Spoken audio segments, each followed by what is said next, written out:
Lindsay's having a sugar crave. I'm starving, I'm sorry. It's probably his supper. It will be.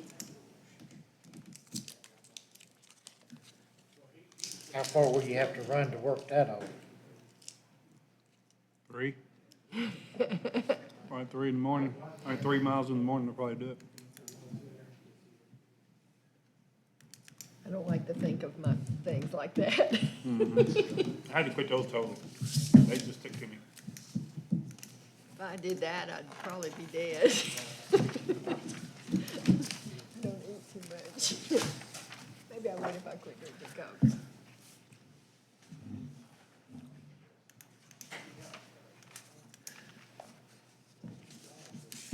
Hi, Jack.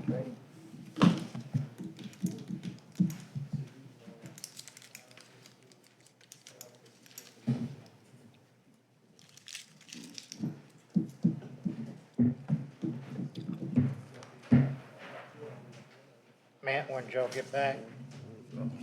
Sunday night. Did y'all have a good time? Where'd you go? To the lake. With my To the family. lake.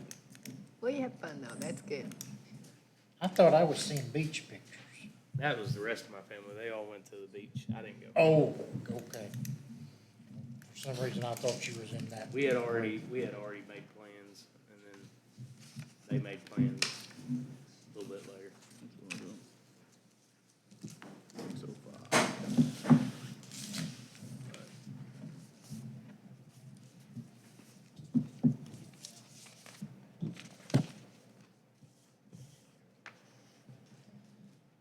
We're ready to call roll. Okay. Alderman Duggar? Here. Alderman Stark? Here. Alderman Lindsay? Here. Alderman McCormick? Here. Alderman Lightfoot? Here. Alderman McLean? Here. We have a quorum.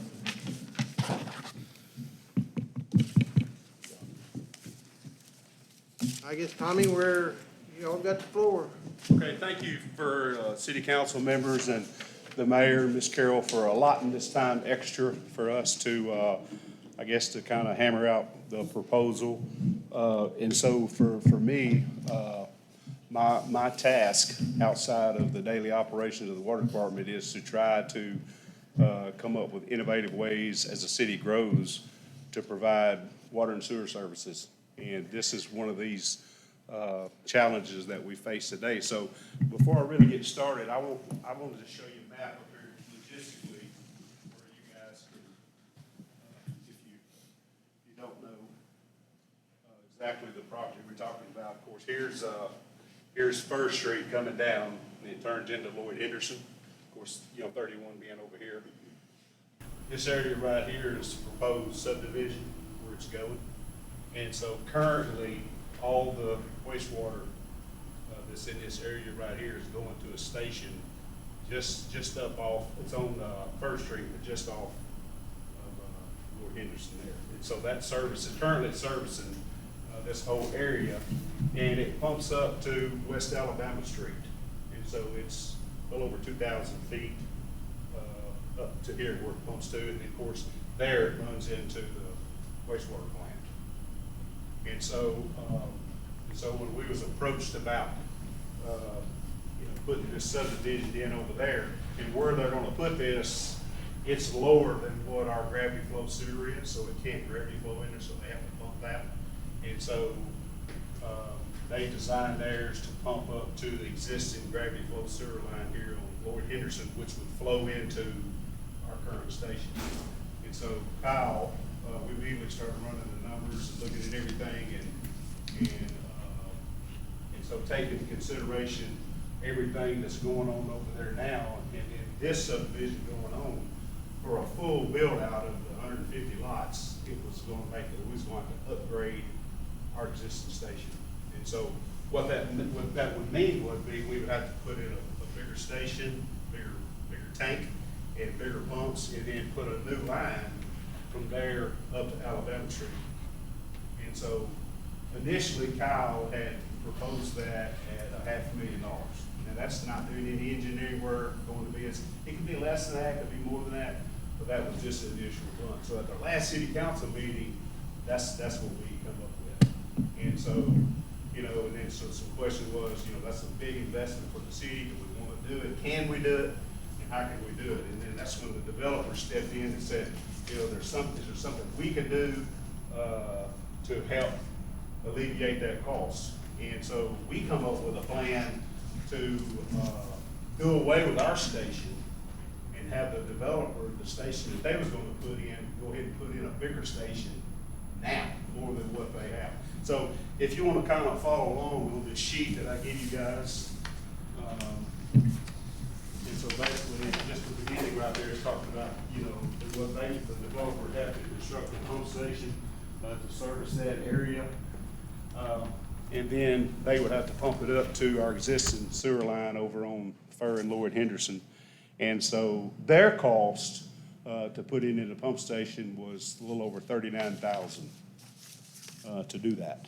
And so, and then our obligation would be to upsize our pump station and do what you see laying there, new force main. So we come up with a plan to maybe get the developer to put in a bigger station and let us do away with our station completely. Because if they build a station and we upsize our stations, we got our existing station and plus we have theirs that we'll have to maintain, you know, with the energy costs and the maintain it from there on out. So we thought, well, maybe this would be a good time to just build one bigger station and eliminate that one. So that's what we had come up with to do that. And so, and like I said, to be able to do that, that was gonna cost us, you know, maybe $500,000 to do that. And that's when we talked about, you know, that's a big investment. That's a big capital improvement. First, do we have the money? Can we do it? And what would have to raise rate increases and stuff like that? What would we have to do to do that? So the developer come with a plan that they maybe could help us to alleviate some of that cost into helping us run the sewer force main up there, because that was what the additional, the big expense was, is to run that force main up there. And so they agreed to help run that force main up there. If we buy like the parts, all the material and stuff to go in there, that'd be all the water lines and everything that you see in there. So if you look at that, you know, they'd be upsizing that South Fork pump station to accommodate the full build out. And then with that whole basin over there, the potential of, you know, maybe upwards of maybe 700 homes in the future could be put around over there. Now that would be a long time to do that, but that would be the potential over there, that by adding this station in, we could accommodate that doing that. So the contract, the developer, his initial cost of putting in a pump station, all that he needed for his development was a little over $39,000. But by upsizing the pump station, it was gonna make their costs go to $80,000. Now that's just material, that's not installation costs or anything. And so, of course, our costs would be more than that, because we'd have to buy all the stuff, then we'd have to pay somebody to put it in. So it would probably essentially be double if we did that. Question, what Yes. happens to the old pump station? Okay, so if we do this, once they build the station, we get it on, then that station there, we would take the pumps out of it, and we would leave the actual wet well there, but we would form it up, because sewer would still have to go into it. Right. Yeah. Well, could we repurpose the pumps at a later date? Could we use those pumps? Well, probably not. Matter of fact, I had one of them go out on this past weekend. Really? Yeah, go figure that. And so typically what you find is those pumps are a lot of times generated for a specific design pump flow. So, and a lot of them, you know, the voltage could be different, so you can't just hardly pull one out and put it in a different place. But that would be something we could explore. I You just know, thought there was a way to repurpose the pump. Yeah, I mean, it's also a way of showing cost savings.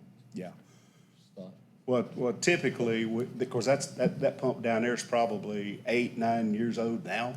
And usually when you pull those out, they have a tendency, if you try to use it somewhere, if you don't put it in right then, somewhere, it's, when you get ready to use it, it doesn't work. So the pump that's there now that went out, how old is it? I think it's about 8 years old. And there's two in there, two Yes. pumps in there? Yes, And the other one's the same age? yes, they were put in there together. And so basically, all the stations have two pumps in there, and what they do is when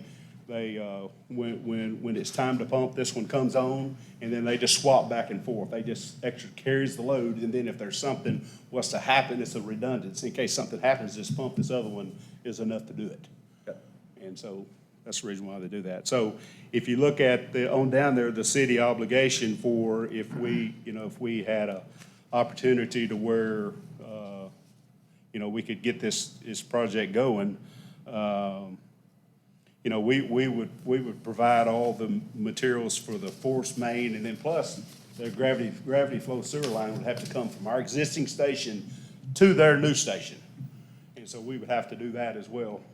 So one more question. If we were to say, no, this is not a good idea, we'd have to replace the pump.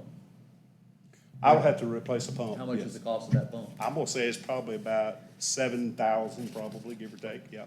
All right. Yeah, and so it really comes down to this. If they develop this, we're gonna have to upsize our sewer system. It just won't do it. Right. And so, yeah.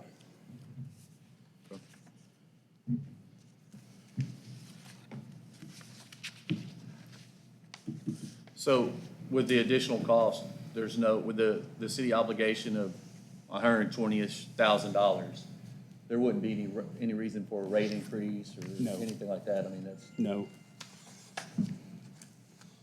I mean, currently, let me see if I can find that right fast.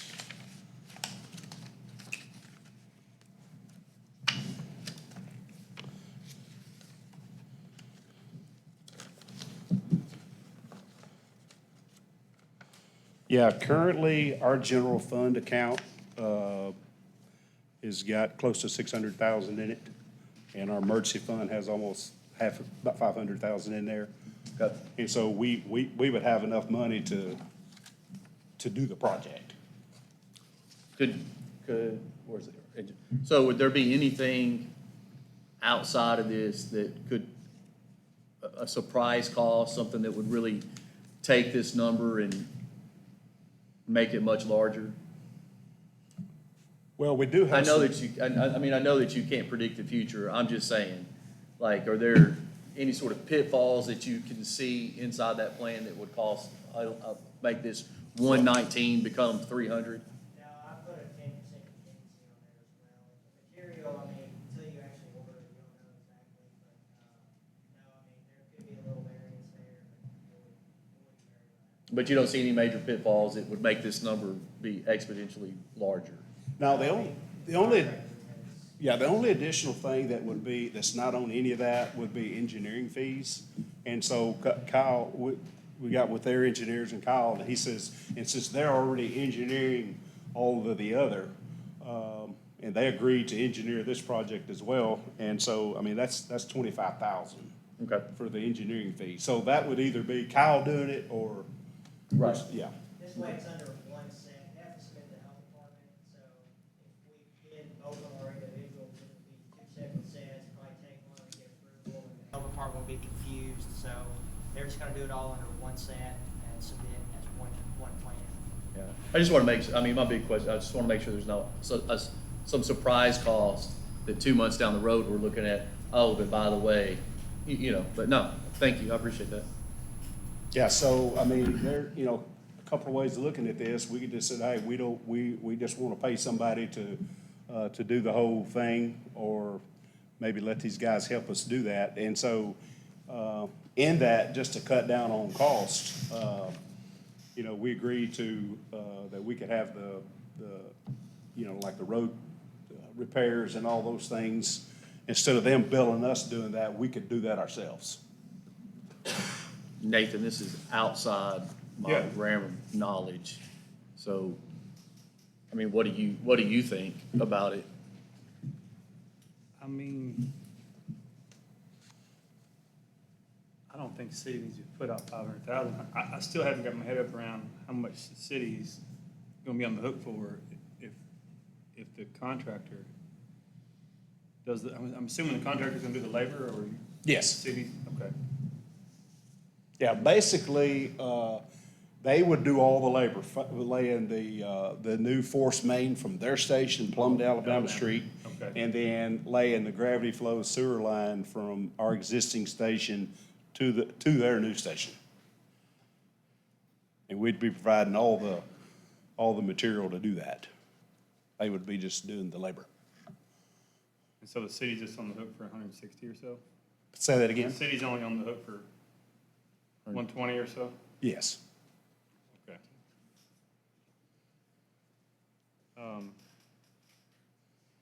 I mean, it's pretty simple, the project itself is, but, I'm gonna get off in the weeds. My reservation about this whole project is that that piece of property is low. And I know we're not talking about that, and I'm in the weeds right now, but, I've seen that field full of water before, you know? And you start cutting streets and dropping everything even lower, and then your streets are full of water, you know? Yeah. But, with regards to this, I'm fine with the city's putting that money out there if, the contractor wants to do the labor. I think it's a fair compromise. Yeah. And so I guess, you know, is this a project that they're gonna be able to do from the city? Because, you know, if it's something they're not gonna be able to do, then there's really no need for us worried about this, you know? I have a question to the engineer. You said you're raising the houses 24 inches off the ground. In the streets, you're gonna do what? So we're bringing in about 100,000 yards of fill for that project. Okay. To build above the floodplain, so. Okay. We looked at some estimated BFE elevations from FEMA's. Okay. FEMA's website, and there are different analysis and data and stuff. And we brought the road about a foot above that, and then all the lots are about 6 inches to a foot above the road. So the road shouldn't flood and the lot shouldn't flood either. That on your flats, showing on your flats where you're raising it. Do what, sir? Is that showing on your flats? It's shown on the construction drawings, yes, sir. The revised set. Okay. I think it's a good compromise.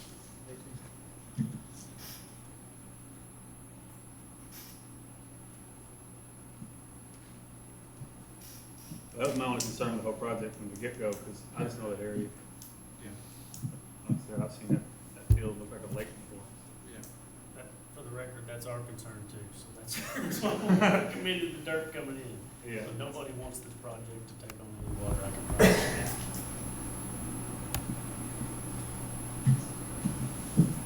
With regards to sewer and this project, I'm good with it.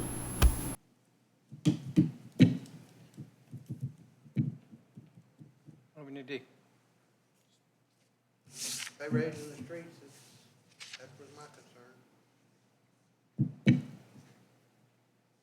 If that, the ditching over there, the big one that takes out all that water, Yeah.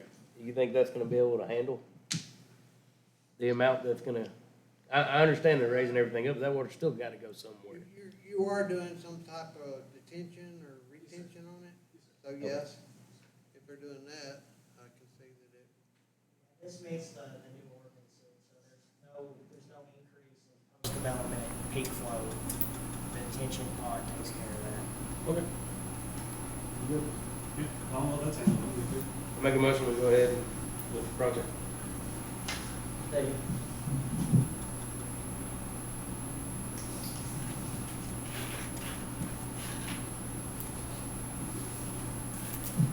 Alderman Duggar, Yes.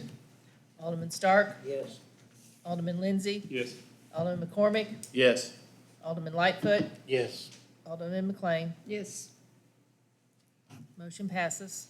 and while you gentlemen are here, we'll move to the next item and we'll discuss the pavement underlayment. And Nathan, I'll let you have the floor on that. I'm gonna pass it to Kendall. Kendall's got a better. Okay. You good with that, Kendall? What do you more of that? Well, we're trying to, I mean, you obviously know what we're trying to do, we're trying to. We all had discussed this a little bit through planning and zoning, and we'd all discussed it a little bit through council. Yeah. I thought we were leaning toward having a soil engineer on site and determining when this is, needed. You do a quick throw. I'm not, if there's ever been a determination from the council, we would have to do an amendment to the text to do that, so that kid on you talk about it. Typically, so, I've been in the dirt business for over 25 years. I've been all over the state of Arkansas, Tennessee, Oklahoma, Texas, Kansas. So we are very familiar with building roads, houses, everything gets set up. That being said, my recommendation, I think you guys are on the right track, you're trying to build better roads, better streets. Just need to steer it in the right direction. You need to put it in front of the right people to make sure those things happen. And I'm not saying one person's not capable of doing it or anything like that, but everywhere we've ever been, the soils engineer, he has went to school for soil, tells you what to dig out, what kind of dirt to put back in there. If you need any fabric or geogrid or E-stone or what kind of rock, he has went to school and studied all that, and he knows what you need to go back in there so you can have a good street. So, what normally happens is we'll go to a job site and we strip it off and we get all the vegetation out of the way and the topsoil off, and then we'll pack it and test it, and the soils engineer will come out and he'll say, this spot looks really good, this spot, we need to open it up and let it air out, get it dried out because there's too much moisture in it. This spot is bad material and it's bad material for a long ways, so we're gonna undercut it, we're gonna dig it out, haul it off, get rid of it. They may have you put fabric in the bottom of it with some good material on top of that. They may have you put a good material on top of it and then fabric on top of it with good material on top of it. There's lots of different ways of doing it. But the soils engineer is the one you need to have say when and where you need to have it. And it should be, if you're going to take this into your bylaws, you need to have it in there that the soils engineer has to come on site to study it and make his recommendation of the best way to go about building the street. So what are we doing? What are we doing different than that now? Well, right now, I think that this portion of the book to you that we read today. All street upgrades of geosynthetic fabric underlay of verify or equal.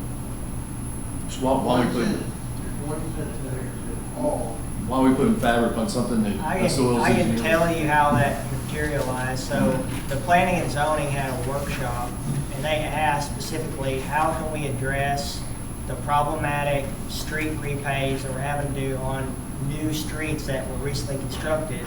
And what happens is you have a lot of dump truck, concrete traffic on new paved roads as the development builds out. And so you get a lot of heavy loads for the first couple of years as the development builds out. And by the time it's done, the street department's coming back and having to relay a brand new top of asphalt on that street. So we were asked, what can we do there? So one suggested, well, you can require geotextile. Now that, I think part of the confusion may be that geotextile can do two things. It can bridge soft spots with tensile strength, but the primary thing and why you're putting it under the subgrade, under the aggregate base course rather, on top of the subgrade here, is that it's acting as a filtration layer. Because the aggregate base course has less fines than the clay that you're building on top of. Because of the saturation that happens with the subgrade, those fines can pump up into the aggregate, especially with heavy traffic like concrete trucks and things. So what it does is it filters out, it keeps the fines that are part of the clay layer below the aggregate base course from, with water, being able to pump up into the aggregate base course. So what happens, if you think about it, if fines migrate from the soil up into the aggregate base course, what's left? Nothing, right? And so you're gonna get localized failure. Now, a geotech, they do geotech investigation. I think currently you require a a sub-base density test prior to even the aggregate base course. But that's very sporadic. You know, you're only gonna do it as a sample, and so you can miss spots. So, I mean, my suggestion would be, if you wanna save the contractor some money, don't require even any density testing on the sub-base, just do a proof roll. And then only require density on the aggregate base course after it's installed. There are places, I agree, where the tensile, or the Tenkate Mirify fabric isn't needed, but you're gonna have to, if you're gonna require it on most places that are problematic, then you're gonna have to put it in the code and then give variances for when it's not needed. If you don't put it in the code, it's never gonna, you're not gonna be able to enforce it, but, I mean, I agree that it's not needed. Unless we say that it's gotta, I mean, if the soil engineer says it needs it, who hires the soil engineer? Contractor? That's my main concern right there, is I'm paying you, you're the engineer. I'm paying you, and I'm like, look, we need this. What do we need to do? And I'm not sure that this happens. I mean, it probably could happen, but who's to say that, you know, your buddies, your engineer you work every job with, who's to say that you can't be like, okay, you don't want to do it, let's not do it. Well, we got, those guys have license, so they have responsibility and to uphold what they're standing. And everybody, I mean, there's cops out there that's got lots Well, of you're breaking law right. every day. I mean, come on. You're making a good point. I'm not arguing that point. I Yeah. get that they got license and they should Right. do a good job, but I'm just saying, you've got them instances Yeah. where they won't. Playing devil's advocate. So- And, well, you know, there are reports, so typically they'll have reports they turn into the city, and when you've got the density testing, they're working with the labs, and so a lot of that's numbers that they can't lie about. You know, Go back to your other solution and explain it one more time. Once again, I'm not a road guy, soil guy, so kind of break it down, talk to me like I'm dumb, because I am in Well, this are you situation. talking about the compromise or? I side understand, to the side? compromise, explain to me the Well, I mean, compromise. it's not gonna save as much, it's not gonna be an offset, because, so we actually specified the geosynthetic fabric under community drive, so we have bid amounts for the actual fabric. It added about 20% to the job, I think, it was about 13% of the pay, or 13% of the job, and about 20% to the pavement cost itself, that's asphalt, aggregate base course, curb and gutter. So, I mean, it's not super cheap, I'll admit that. It's a substantial cost adder, you know, about 13% of the total pavement cost. But you're getting some added protection, belts and suspenders.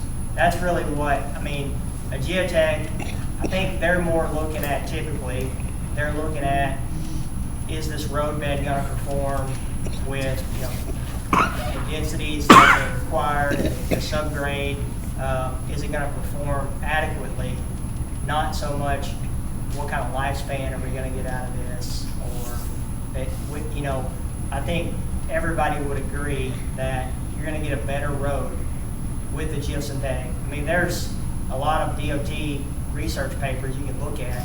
Just Google, you know, underlayment, geosynthetic underlayment for,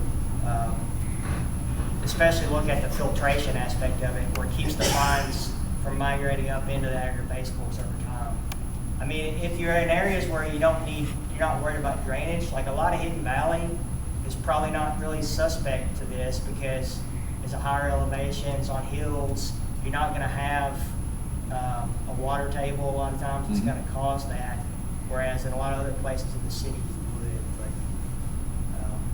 but I wouldn't worry about a geotech not doing anything under the table or anything. I don't mean to imply that at all. It's just, the developer obviously doesn't want an added expense if he can prevent it. And if you're just looking at it from what's the typical engineering standard, you normally wouldn't put geosynthetic fabric. We were specifically asked, what can we do to minimize the road damage that's taking place and the amount of time we're having to come back and retop these streets? And this was a pretty easy thing you can do during construction that will definitely have a better road bed.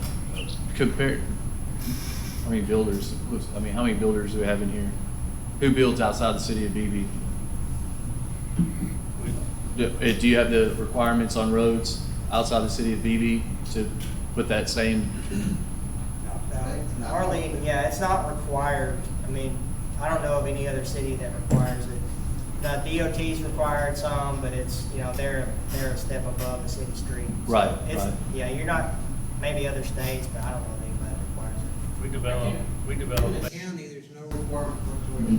No requirements whatsoever in the Not county. about emergency management, doesn't add no zoning regulations, or land subdivision Have- regulations outside. Have you seen a decrease?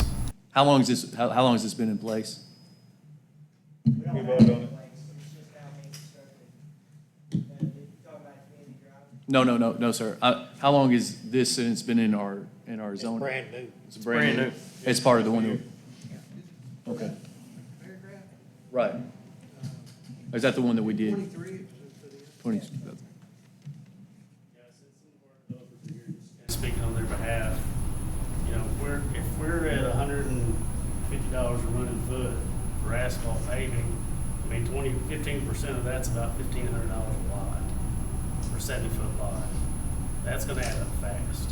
That's gonna add up really fast. Yeah, and I understand that. I understand Just that. put it in perspective, I have never, out of all the roads we built from one end of the state to the other, just on that side of things, we may have used GeoGrid twice.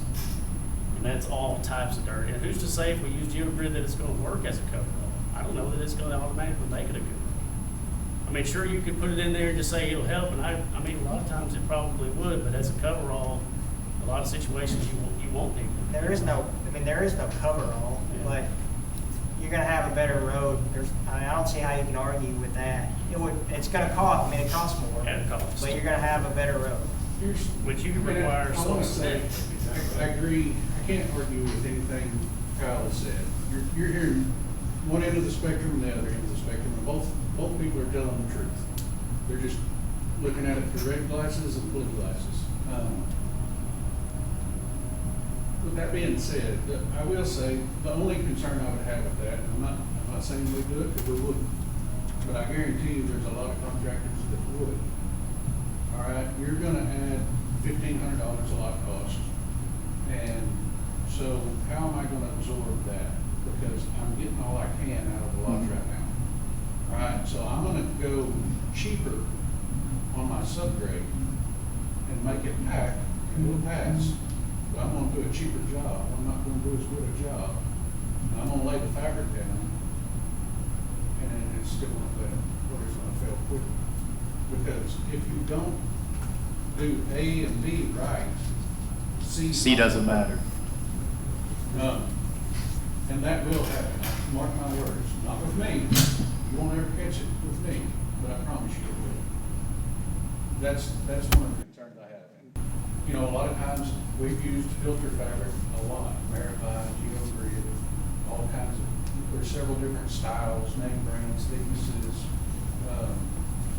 And typically, you'll see it in very sandy soil that the water table's high, or you'll see it in a high clay, where they call it a PI. The PI level is high, and that means it's got a lot of clay to it.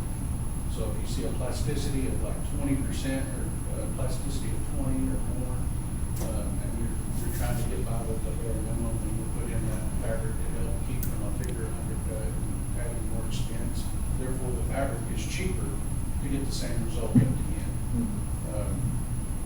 There's so many different scenarios there that you can't just blanket it and say everybody do this, because I'm afraid it'll hurt you in the long run with some developers taking shortcuts before they do that. That's my 2 cents. So what are you gonna do? You gonna take, you looking at taking that completely out?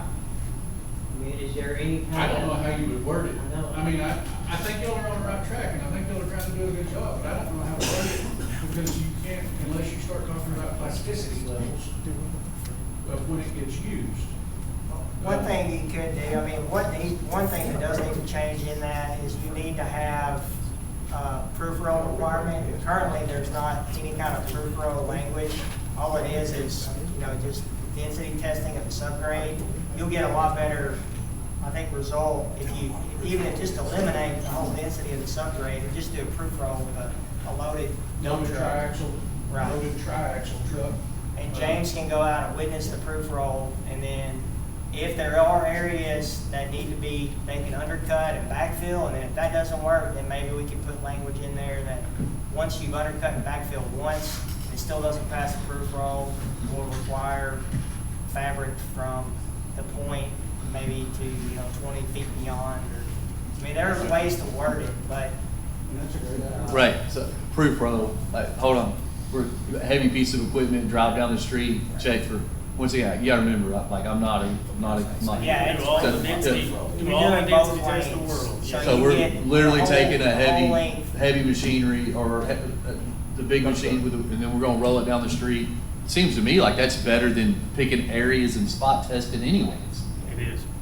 So, I mean, that would make more So sense. that will help, I think, find more areas than what your current code requires. Is the soil test done before or after the proof roll? I mean, Right now, they do density of the subbase as well as the aggregate base course, but with the proof roll, you really don't need to do the subbase. They'll just go out, they'll prepare it all, they'll strip it, strip and grub it, and get it compacted and roll it ready for the proof roll. And then you do your proof roll. If it passes, then you bring in the aggregate base course, compact that and lifts, then do a density test on that. That would have to meet your current requirements. I think there is an error in that as well. I mean, that's, think- I mean, yeah, I mean, that sounds like more, because you're testing the whole area instead of just, That's right, you're right. I mean, to me, that Yeah. makes more sense as a whole, because, I mean, then we test the whole.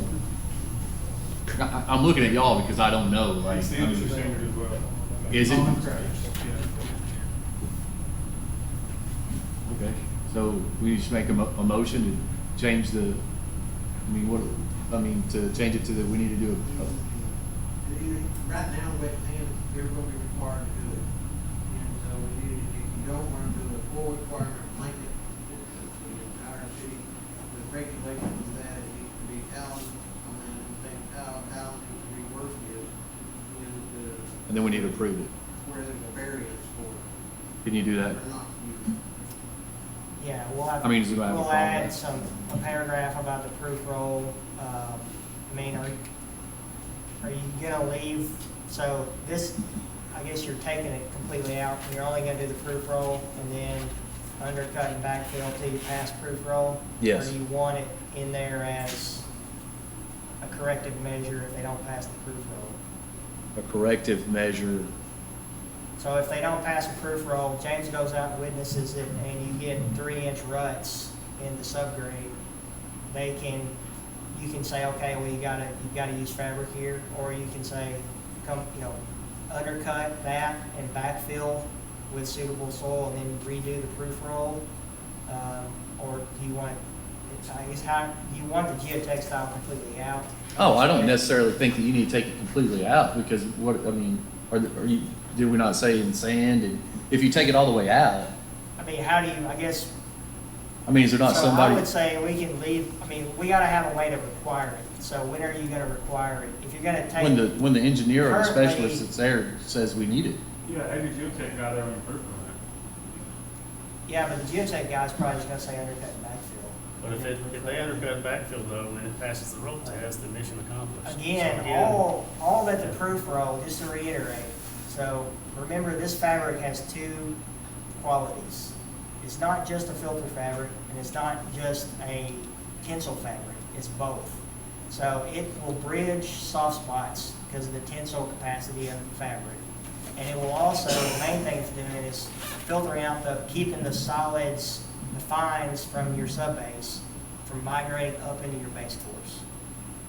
Now, like I said, some areas that's not a big deal, but a lot of the city is gonna have that problem, and if you take it out, you're gonna continue to have that problem of fines pumping. So, I mean, you could, I don't know, James and I were asked to come up with a way to minimize how fast that you were having to relay streets from P&Z, and so this was a relatively cheap way. When you look at it as the city having to come back in 2 years and relay the whole street, this is a lot cheaper than that. Of course, it's on the developer to do. So, Right. I don't know, if the city would Maybe if the city buys this stuff in bulk and say, here you go, install it. We're buying it for you, but you gotta install it. That's another option. I just want to reiterate that if you take it out, you're not getting any of that Filtration. separation of those layers. I mean, there are fines in the aggregate base course, so you use class 7. It's not like it's open graded, but, I mean, there are fines in it, but not like in clay. There's still void space that over time, with water issues that are all over the city, it's gonna migrate.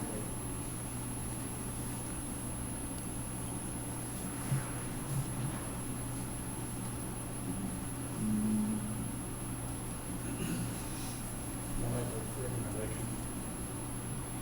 Yeah. You guys did a proof roll, you require a proof roll prior to putting an aggregate in. If that proof roll fails, per the discretion of a soils engineer to undercut, however much he says to undercut, by that, if you fail the second time, then you have to add fabric in. But it, period. It's an area. And in the Failure areas, area. in the failure areas. And to extend 10 feet outside the failure area.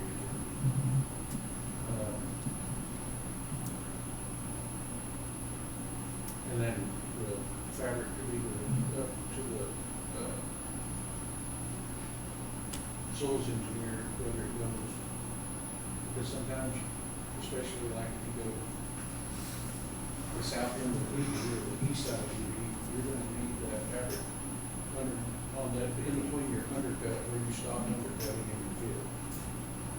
And then depending on what kind of field you use, on the elevation, whether you're close to groundwater, you may even need the fabric between the top of your field and your gravel. You may need 2 layers of it. But there's, But I mean, doesn't that kind of prove the point of putting it below the aggregate base course? I'm not arguing that point. I'm not arguing that point at all. With certain materials.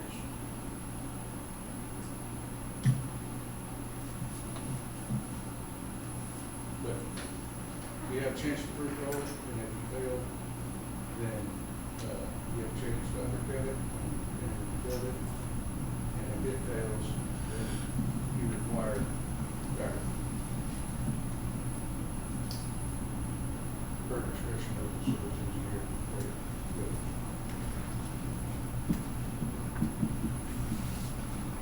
Nathan, in your professional opinion, what do you think we need to do? Exactly what you said. It's fair to the city, it's fair to the developer. It's a better street. Well, it makes sense to me. I can comprehend that. You're saying though, that the fabric is a better option than to backfill? They're using the fabric to bridge the soft spot, basically, where you fail the proof roll. Mhm. So it's really just, you don't even need the filter aspect unless it depends, like you said, about what fill you're using. If you're not worried about fines migration, then all you need is a tensile type fabric that'll help bridge the gap. But this fabric that was specified is a dual purpose, and the primary benefit you're getting, as I said, is keeping the fines out of the aggregate base course. In wet areas, which are, a lot of city streets don't drain well, that's gonna prevent that fines pumping up into the aggregate base course. And it takes a lot, it takes time. It doesn't happen overnight, so you may see the results 5 years later. Which brings up a point that, we don't have anything to go on from the way that we've been doing it. Except for every other city around us. We can, if we were to try this new way and it didn't work, we just have to come back to the drawing board.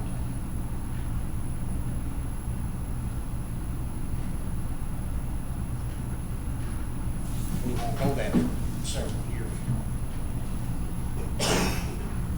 What's our, how many, in the past, how much do we spend on repaving roads? I mean, is it different every year, I'm assuming? Just depends on how much we can afford. Here's my other thing. Normally, nearly every subdivision, by the time it's built out, there's some spots that need to be fixed. Needs to be repaved.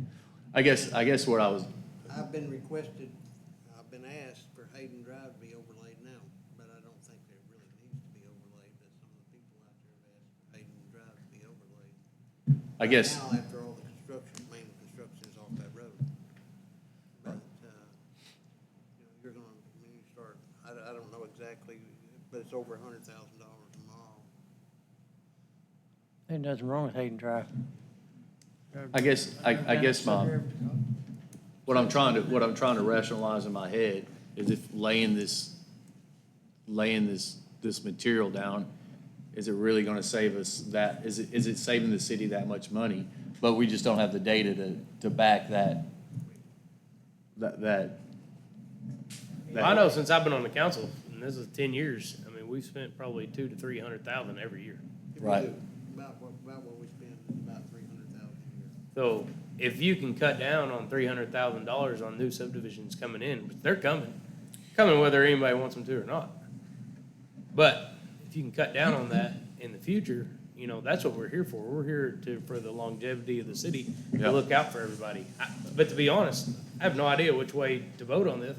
'Cause Because of the fact, I don't know, I mean, I got I an guess- engineer telling me that it's gonna work. And then I got builders, and I understand where they're coming from, 'cause that's their livelihood, that's their money, it's money in their pocket. So it's like, what do we, Yeah. you're juggling right now. Yeah, I also see the point that that there are builders out there who are gonna cut corners if they have to put this, if they have to put this overlay on top of it, so they're gonna cut corners, and if you're, I mean, I'm assuming, just like anything else, if you have a bad base on anything, it doesn't matter what you put on top of it. So I'm concerned about that You too. still have all the same requirements for the base. Whatever they have to make now would be, I don't see them cutting corners because it's already in the book to be what it has been in the past, and then this lays on top of it, is that right? So it's not possible to cut a corner. I think what he was trying to say about cutting the corners is they're gonna cut the corners somewhere else. Right, somewhere they're gonna use a cheaper material, they're gonna use something. But you That still just- have to have Yeah. that compaction. But you'll have a good road. I mean, would the city, if you wanted to get a style, I mean, you could do it on a new subdivision and say, we'll pay for the fabric, and we'll monitor it. Or maybe do it in one area and don't do it in another, pay for the fabric, for the contractor to install. I mean, the install, I don't think there'd be a problem with that. The paving guy would probably do that. And, I mean, it takes a little bit of time, but it won't be, it comes in big rolls. So if y'all would buy the material and put it in and then do it on half of the street and stop it somewhere and That's actually a good idea. see How much is the fabric cost compared to repaving a road? You think it's $2,000 a lot, blade? It was 13% of the pavement cost. That included curb and gutter, so it'd probably be like maybe 15% of the overlay cost, 15-20%. So, in theory, $2,000 every 65 foot. how much? $2,000 every 65 foot. So in theory, you're talking, if this worked, you're talking saving a couple $100,000, spending money on the overlay, but still saving $200,000 a year on paving roads in the future. Obviously, we're not gonna see anything from this for, looks like 3, 4, 5 years. I guess my question is, what's the difference in paying to pave roads or to pay for the overlay, if the overlay is that much cheaper? You see what I'm saying? The difference is that the builder's gonna pay for this, not the city. That the city's requiring only. The city's requiring for the builder to use the material to lay the road, which means later we don't have to spend our money fixing the street. Correct. So the difference is the city's not. But if the city paid for it, I mean, it would still be a net benefit. That's what I'm asking. If it proved to eliminate the need to repave it after the construction's done, I guess that's. I guess that's what. I wouldn't mind seeing the subdivision with half of it done and half of it not done, and 5 years later, see what it looks like. I mean, That's just it's me. gonna be installed at Community Drive. So I mean, that would be, the city's paying for that, it was already in the bid. I mean, or we could take part of it out. Well, I don't know. Or take the. Well, that's what I was about to say. I mean, it sounds real good until it's. Until half your subdivision. Or it's in your, or it's in front of your Looks bad. house. Yeah. Or it's in front of your house. And you're the one with the grader.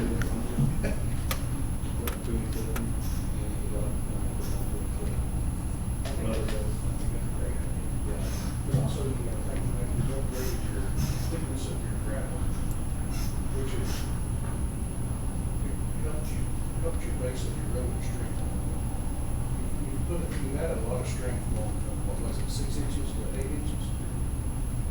But 2 inches of gravel is a lot of strength. 1 inch of gravel compacted properly equals, correct me if I'm wrong, 7 inches of tensile strength of asphalt compacted. So if you take 1 inch of gravel and compact it down, it'll hold just as much weight before it breaks as 7 inches of asphalt. And we've added 2 inches. 2 inches of gravel. You just added an equivalent to 14 inches of gravel, of asphalt.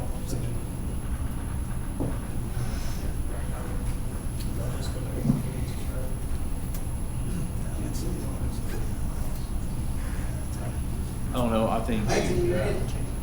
You get 70 lots in a mile, straight mile road, 70 lots, about Yeah, I tried to. Nathan, what was, So if you get 70 lots, just say 70 lots in a straight mile run, that's $140,000 in cost of underlayment. And it'd be about $140,000, Matt, for us to come back and overlay. So, I mean, that's about equal level.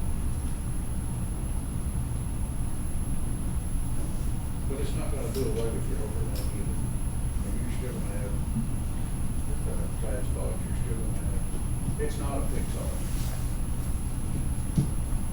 I'm not saying it won't help, I'm just saying. Is the 8 inches of gravel a new requirement for the city, or has the No. section changed? No, it's, the old requirements was 8 inches, 2 4-inch lifts, 8 and 2? yeah, From James, did this come directly from Cersei? they did. I thought you said that this from them that came directly all the subgrade streets. Yes, everything except that one paragraph came from Cersei. What do you mean that one paragraph? On the Verify, on the So they don't geotech. require it? Pardon me? So they don't require it? No, Okay. I don't know, I mean, I just like that, I mean, I think I like the idea of the load bearing test. And With then the fail. if it fails, I like the idea of, hey, you get an opportunity to fix it. If it fails again, buddy, putting the overlay on it. I mean, I think it's a good compromise. I think that, I think that a contractor is gonna do their best to fix it the first time because they don't wanna pay to fix it again. So you're gonna get a very good effort fixing whatever that situation is. To the point that if they're like, man, I might as well just go ahead and put this overlay in here or do something, put this material, because I don't wanna dig it out, fix it, and then know it's gonna fail. They're not stupid, they do it every day. So, I mean, I just think it's a good compromise to, I agree with that. do the load bearing test. And then, if it doesn't work, you fix it, and then you got your one chance, but then after that, we're gonna require this material. Are you doing any load bearing tests right now?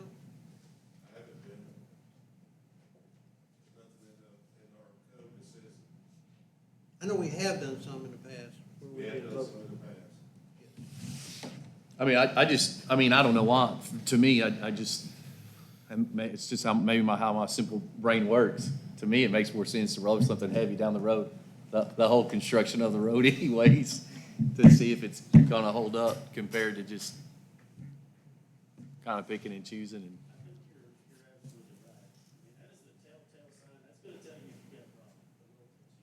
Density test that you want to do, but I think everywhere we're working now, just about it, we're doing roll test. And you walk behind a loaded dump truck and it's gonna find your problems. But with water, it's not gonna correct the water problems. It's gonna develop over time without that filter layer. That's why it was recommended. I'm just bringing it. If you No, wanna I understand why it was recommended, that's why it was recommended. More for the filtration aspect, not for the bridging aspect. I would recommend on your load test required to be a loaded tri-axle truck. That way they're not out there with a single axle truck with 6 yards of dirt on it. And putting half the weight it would have on it when it's a street. I mean, yeah, is there a way to make a weight requirement on the load test? Well, usually what they do is, in other cities, is they say it's gotta be a loaded tandem or a loaded tri-axle truck. Okay. Because a tandem truck, you got a single axle truck weighs this much, and tandem truck weighs this much, and tri-axle weighs this much. Yeah, typically double axle is what I've seen, but yeah, you could do. The tri-axle and. If you got gravel loaded on a double axle, if it passes that, it doesn't say it gets good. Yeah, you gotta think the majority of the material that's gonna be brought in is gonna be brought in on everybody around runs triaxles. So I would put my 2 cents in, I'd recommend doing the triaxle. That's what we do at Blue currently. We're doing a local triaxle test. You go through and do your test. I've developed 20 subdivisions in my lifetime. I ain't never met a developer that wants a road to fall through. So everybody's, the hardest part that we. It's not till you get done, right? What's that? It's not till you get out of there. Yeah, well, maybe not, yeah. Now, I will say, one of the things that hadn't been brought up, that they are making us do, is they're making us put a surety bond up. And making it in place for a case that any developer develops a piece of property and then bails on it. So they've got some money there to fix any kind of projects that gets thrown to the side.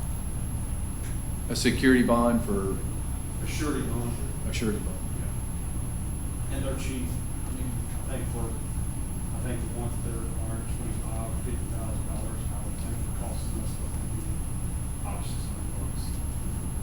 It's not a bad idea. Hmm.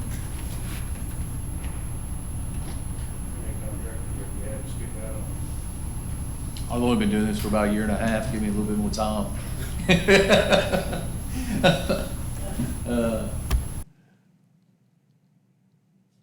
I think most of them live local, so we can track them down.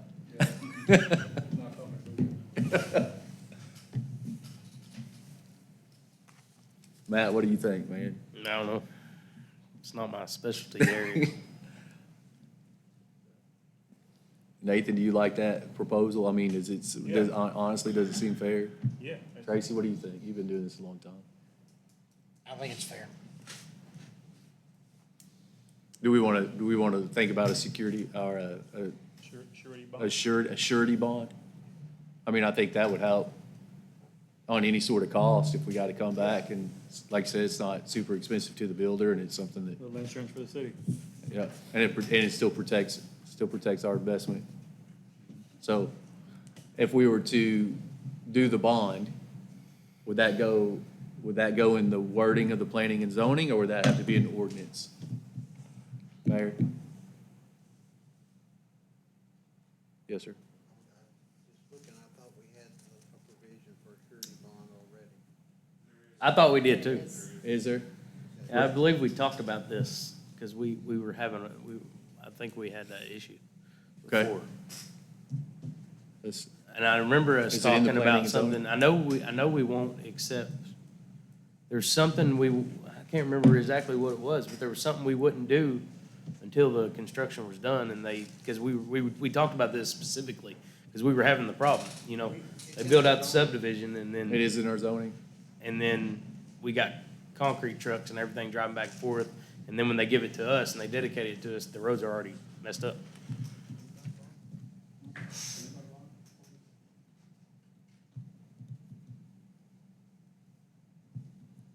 Who's gonna word it if we change it? I know we wanna do better streets and better jobs. I don't know why y'all did that. And I'm just not an engineer, or I don't know if it should be required all the way across down every street, or where compaction test fails. That's y'all's job to tell us. So you want triaxle proof roll? Yes. And if it fails, they can undercut, backfill, and if it fails again, I mean, they're still gonna have to pass the proof roll, right? Correct, absolutely. I mean, I don't, Yeah, if you, I mean, you gotta pass the proof road. I would just leave it up to them then, if they wanna use fabric, let them use fabric. I don't know that just doing, a spot of fabric here and there, I mean, it may help you bridge some. So you're saying just make them roll that thing If to you're the doing pass. it only for the tensile strength, I mean, there are probably cheaper ways to address it than the fabric. I mean, if they need it because of the undercut, that's another thing, but they're not gonna know that till they start investigating why it failed. Okay. So you, like I said, your recommendation is just, if they gotta pass the roll test, like, just keep roll testing it until you fix it. Well, my recommendation is put it in there, but I understand you don't wanna add added cost, so, I would still recommend, I don't think it's that big of an expense relative to probably the benefit you're gonna get over time, but, yeah, if we can reword, I can work with James to reword it such that they do a triaxle proof roll of subgrade both lanes.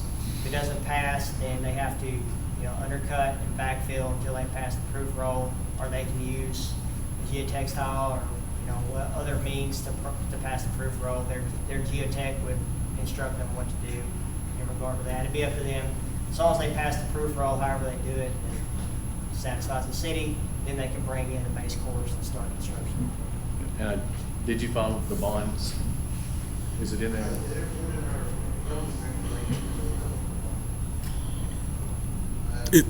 It's in there, It's required? yeah.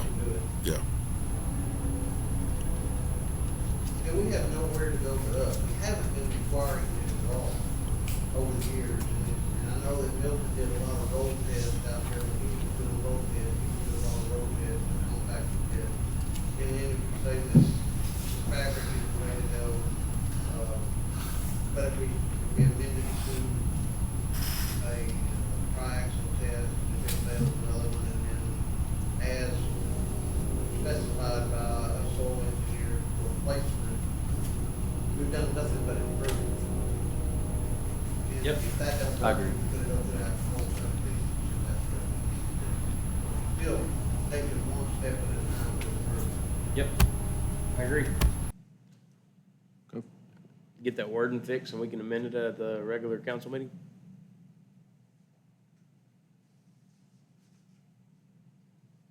Put that in a motion. Second.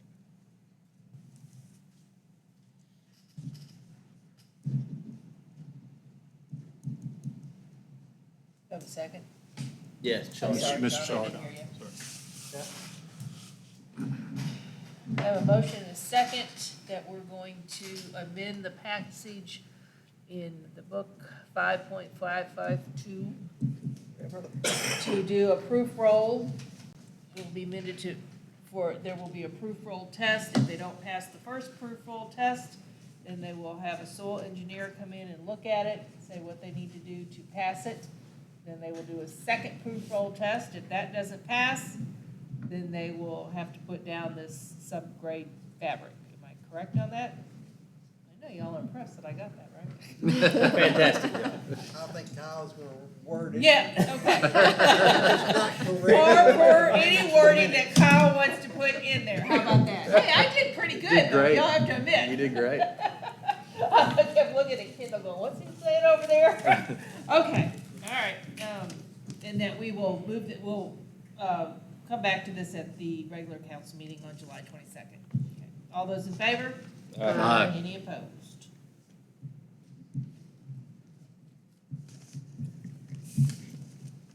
Hey, Jacob, I'm sorry, did you get any information? It's the same. The price point is, Okay. I mean, it's that, for the red is well below standard holdback. I mean, Basically, they're pretty much giving us, they're we're pretty much looking giving it to for us. a truck for the street department, the OF 250 that we got from Calfrac years and years ago is laid down.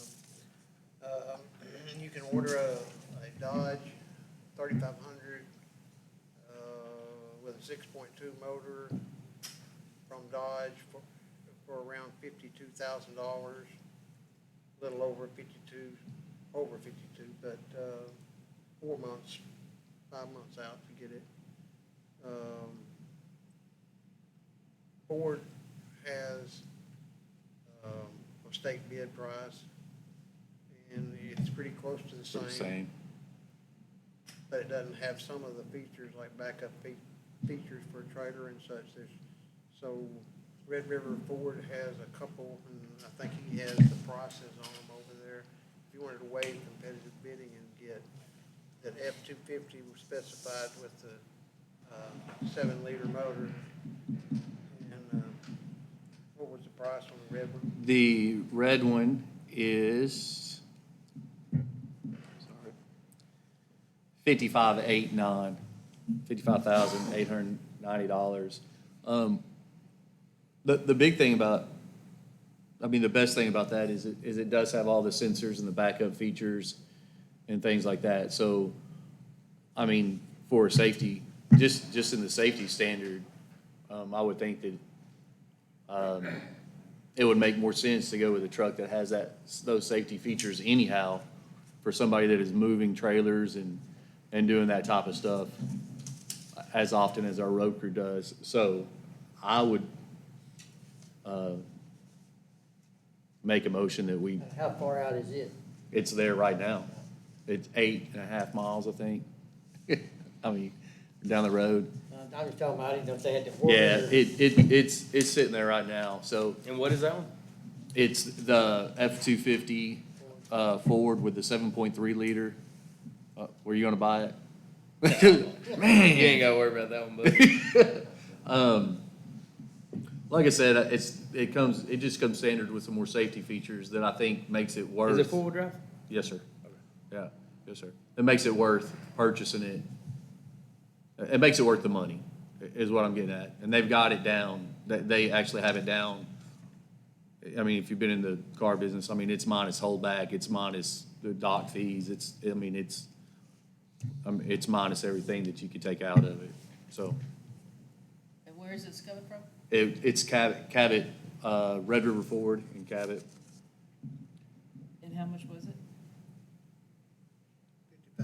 55,890. 55,890. 89 or 90? 90. 890. Sorry, I couldn't hear. Sorry. Apologize. My bad. I don't see it on here. Is it on here? No. Okay. Is it a 4x4 Yes, ma'am. crew cab? Yes, ma'am. I've got the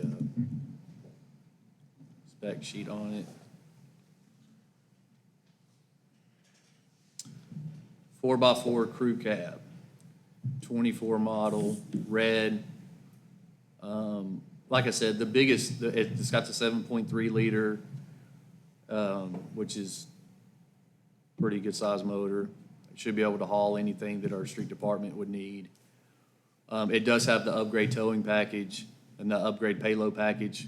So,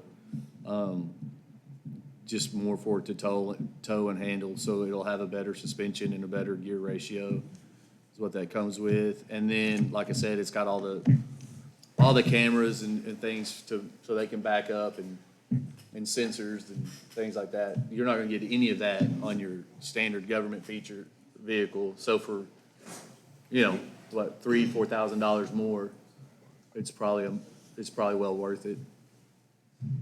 Just waive competitive bidding and Wait, bidding.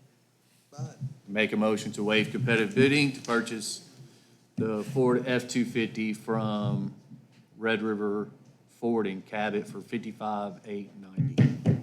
Second. Let him know that he put a sold on that truck for tomorrow. Yes, sir. Oh, we ain't even gonna try to do them? Sir? We ain't even gonna try to get it cheaper? Oh, no, it is. I'm just messing. Yeah, yeah, we absolutely try to get it cheap, yeah, I promise. And Matt, to make you feel good, I checked on the Chevrolets and we couldn't afford them. I know. It's because it lasts forever. There's a reason why the Ford is cheaper. Okay, I have a motion and a second to purchase a 2024 Ford F-250 4x4 from Red River Ford in Cabot for $55,890. All those in favor? Aye. Any opposed? Will you send me that?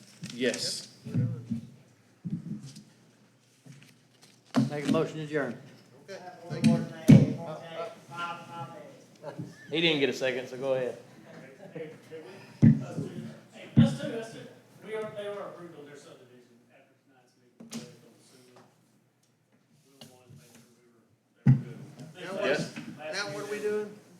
I just wanted to bring, so, we were talking about rates, how finance stuff. I wanted to bring this He up. wants to know if they're approved on their subdivision, ready to go.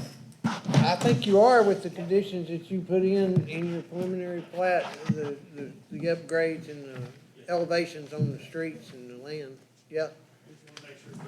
Well, as long as we get that. Yes, sir. Thank you. So this is just, there's no decision. I just wanted to start broaching this subject. We've talked about, the city not really having a way to finance certain things, looked at improvement districts, certain things, talked about rates some. So just to give you a perspective of where your rates currently stand, you know that, I think, back in 2018 or 19, a prior engineer had come up with a rate schedule ordinance for the treatment plant. I think they originally were gonna do some other, we modified it to an SBR, but, you currently have rates increased out to 25, but you have to meet a debt service coverage ratio. And so you're gonna have to, after 25, you're gonna have to have small increases, which we'll get to that. The first sheet is just showing you EPA, they don't consider it excessive until you're over 2%. Y'all are obviously nowhere near to that.